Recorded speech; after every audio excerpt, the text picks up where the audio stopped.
मित्रों नमस्कार। Parameter of law channel पर मैं आपका मित्र रिटायर्ड जज अशोक शर्मा आपका हार्दिक अभिनंदन करता हूं। अभी हाल ही में कुछ दिन पहले एक अश्लीलता का मामला प्रकाश में आया था, जिसमें एक यूट्यूबर रणवीर अलाहाबादिया का नाम आपने सुना होगा। इसके द्वारा कुछ अश्लील कमेंट अपने शो इंडिया गॉट टैलेंट में किए गए थे और उसके साथ साथ समय रैना भी था, रणवीर था, अपूर्वा थे। तो ये अश्लील जो वीडियोस पेरेंट्स के बारे में भी कुछ कहा गया था। ये मामला उसके खिलाफ कई एफआईआरें हुई, अलग अलग जगहों पर हुई। उनको एक जगह करने के लिए वो सुप्रीम कोर्ट तक गए अपनी जमानत लेने के लिए।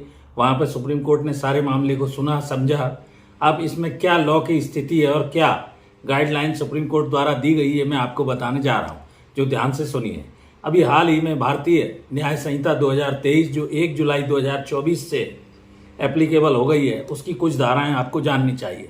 धारा 79 BNS की इम्पॉर्टेंट है, जिसमें 3 साल तक की जेल और जुर्माने का प्रावधान है।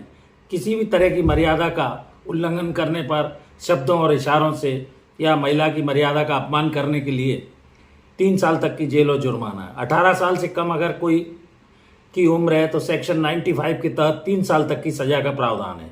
इसी तरह धारा 294 जो BNS की है 2023 की, उसके अंदर भी 2 साल से 5 साल तक की सजा और 5,000 से 10,000 तक का जुर्माना है। किसी भी पब्लिक प्लेस पर 296 BNS के अंतर्गत गाना गाना, अश्लील शब्दों का प्रयोग करना भी अपराध की श्रेणी में आता है।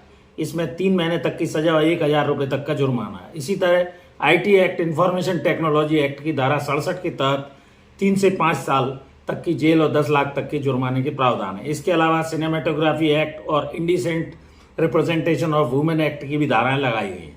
तो विभिन्न जगहों पर कई अलग अलग धाराओं में केसेस रजिस्टर्ड किए गए हैं, जिन्हें एक जगह लाने के लिए कहा गया।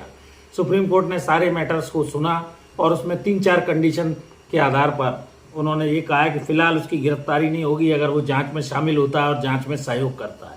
दूसरा, पुलिस प्रोटेक्शन वो ले सकता है, उसको पासपोर्ट जमा करना होगा और तब तक किसी तरह के शो में वो अभी भाग नहीं लेगा। तो इस तरह के अश्लील शब्दों को या तड़का लगाने के लिए जिससे फॉलोअर्स बढ़ें, ये इस तरह की जो व्यवस्था है जिसमें भद्दा मजाक, मर्यादा का अपमान शब्दों और इशारों के द्वारा नहीं होना चाहिए, ऐसा मेरा मानना है। तो ऐसी सामग्री जो कचरा या वल्गर है या अश्लील है, उसको कंटेंट को डालना ही नहीं चाहिए। इससे लोगों में नफरत होती है। बहुत कुछ गंदा घटिया अगर बताया गया है तो उसमें अभिभाषकों का अपमान, बेटे बेटियां शर्मसार होती हैं। तो इन सब कंडीशनों के साथ सुप्रीम कोर्ट ने अभी उसके मैटर को डिस्पोज ऑफ किया है। आगे देखिए क्या होता है। फिर यदि कोई जानकारी मेरे समक्ष आती है तो मैं आपको इस चैनल पर नए वीडियोस के माध्यम से बताऊंगा। तो इस तरह ऑब्सेनिटी का लगभग अंत हुआ है। कॉमेडी के माध्यम से गाली गलौच मजाक नहीं होना चाहिए। इससे समाज की जो समरसता है वो खराब होती है। जुड़े रहिए इस तरह की जानकारी के लिए पैरामीटर ऑफ लॉ चैनल से। Thank you for watching this video. नमस्कार।